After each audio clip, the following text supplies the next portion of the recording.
গুনাহ হোক কিন্তু আমল নামায় না থাকুক, তাহলে দুইটা অভ্যাস করতে হবে।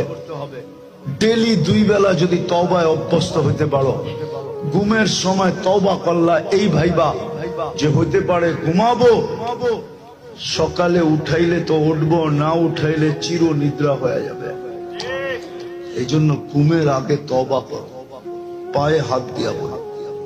বিশেষ করে যুবকদেরকে, সারাদিন কি করো এটা আমার বিষয় না, আমাকে তোমার উপরে আল্লাহ চকিদার বানায় পাঠায় না, কিন্তু হ্যাঁ এটা বলার জন্য অবশ্যই দায়িত্ব দিছে যে ঘুমের আগে তওবা করে ঘুমাও। এতটুক বলো, আল্লাহ আমি তওবা করে ঘুমাইলাম। পারবা? ভুল হবে না তো? আর ঘুমের থেকে উঠা তওবা করো। এই ভাইবা যে আজকে সূর্য হয়তো ডুবতে আর কোনোদিন দেখবো না,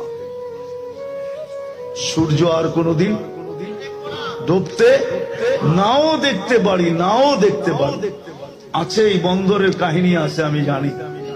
হ্যাঁ, ঘরের থেকে সাইজা গাইজেই তো বাহির হয়েছিল, কিন্তু ঘন্টাও তো যায় না, একটু পরেই তো পুরো এলাকায় ছড়ায়া গেছে, লাশ হইয়া ফিরতেছে। নাই?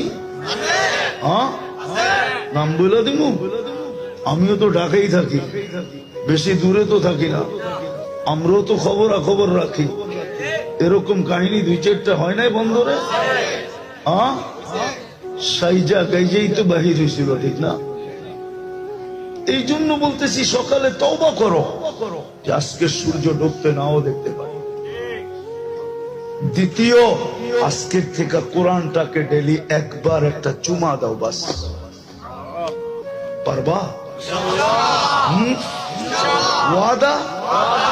এরকম করো না, এরকম অঙ্গীকার তোমরা বহুত ওয়াজে করছো, কিন্তু পরে পোল্টি মারছো। আজকে আমি চাই না তোমরা পোল্টি মারো, আবার পোল্টি মুরগি মনে করো না। আজকের থেকে ডেলি কোরআনটাকে 24 ঘন্টায় একবার একটা চুমা দাও, বাস। দেখো কোরআন তোমাকে কি দেয়।